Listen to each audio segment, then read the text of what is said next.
What's up, guys? This video is going to be very, very important. Please make sure you bookmark it or save it for later, because it's the biggest reason why blindly copying popular creators or trends or hacks doesn't just work because it worked for somebody else. And this is exactly why Cory had such a difficult time monetizing his Instagram before we started working together. And it's also something I've seen with multiple clients and other creators in the past as well.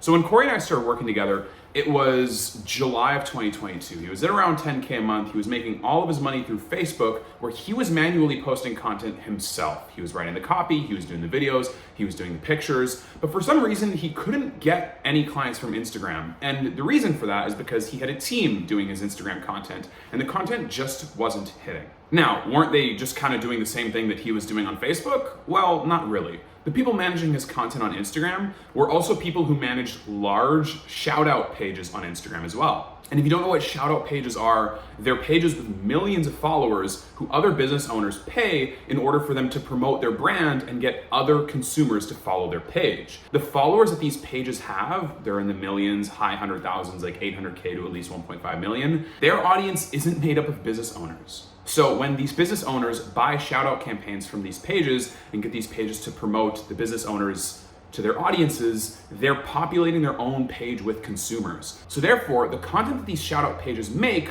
are more business-oriented, with motivational quotes, vague business ideas, and things that give people inspiration but don't actually motivate them to buy, because the people that are buying from these shout-out pages aren't actually the audience. It's the business owners who want the audience. So when this team was doing Cory's page, they would make content for Cory that was like the pages that they were already posting on. Vague motivational quotes, and they were posting lots of Twitter quote graphics that didn't actually have anything to do with Cory's offer, very little health and fitness hacks, and just pictures and videos of Cory like on a boat with his shirt open, with a quote on the graphic like, "Tomorrow's not a day of the week, neither is yesterday." You know, shit like that. Like, it just, nobody was actually buying, because his audience was kind of like, oh, this is a page that I follow for motivation. As soon as I got in there, I told him like, hey, we're gonna start posting tips and hacks for people to improve their fitness, because that relates to your offer. And literally, because Cory had been fucking posting for 6 years straight, he had an audience of 11,000 people. As soon as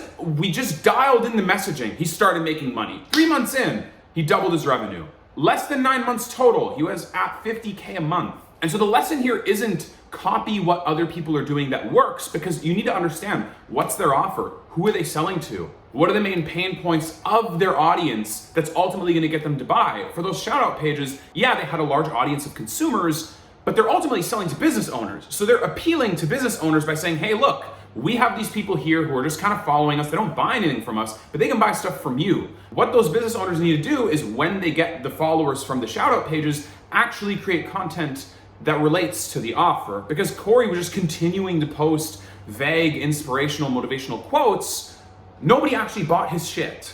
The most important thing with your marketing in your business is context. What do people want? Where are they hanging out? What are their specific problems? Because one person's strategy might not be appropriate for the strategy you're running. Another example is, I had this client I was working with, massively successful brand. And it was a personal brand making 7 figures a year. And for whatever reason, the person wanted to switch. They said, hey, look, I'm gonna make it a team brand, but I wanna get out of the content completely. And the reason for that was, they said, I want it to be like Peloton. Peloton is something that everybody wants. Peloton is a big brand that you don't even know who the face is. But the transition never really worked out, and the page went back to being a personal brand. Now, why didn't this work out? Let's look at the context. The reason why Peloton is successful isn't because it's a brand that everybody can love and know, and it's a team and everybody loves health and fitness. The reason why Peloton is successful is because they created a product that never existed before, and the market loves. You get to go to spin classes and exercise classes with tons of people that are really high energy and fun to go to, but you don't actually have to leave the house. It's there on the screen on your bike, and you can access it whenever you're at home. That's what makes Peloton successful, because they created an entirely new category, not because it's just a team brand that everybody loves. It's the same reason why Netflix is successful. Netflix created something that people didn't know they wanted. You didn't have to go on cable TV and wait for your favorite show anymore. They said, hey, look, you can watch your favorite shows whenever you want. Product market fit is an awesome concept, but what's better than product market fit is creating an entirely new category that the market didn't know they wanted, so now you are the king of that category. It's the same reason why Netflix, even though everybody says, oh, Netflix sucks, oh, Netflix is bullshit, oh, the selection on Netflix is terrible, it's always the number one streaming platform no matter what, because they're associated with that idea.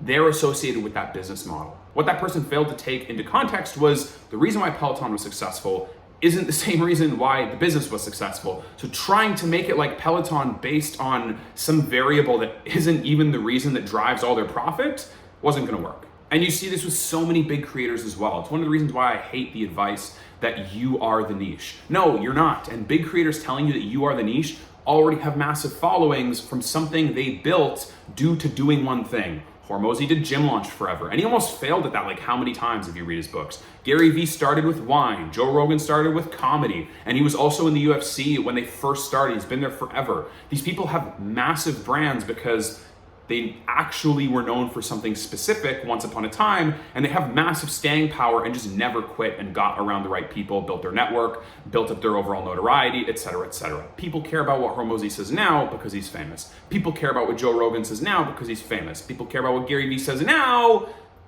You get the point. So before you take somebody's strategy or concepts or hacks and just blindly follow them, make sure you understand the context. Why are they successful? Who are they selling to? What is that audience's biggest needs? And what makes them unique? If you're new to this channel, make sure you subscribe. You can throw me a follow on Instagram. And if you're a coach who needs help growing your business and you want 15 to 20 qualified leads, guaranteed, click the link below in the description, coachcookies.com, and I'll see if I can help you out as well. Peace. See you in the next video.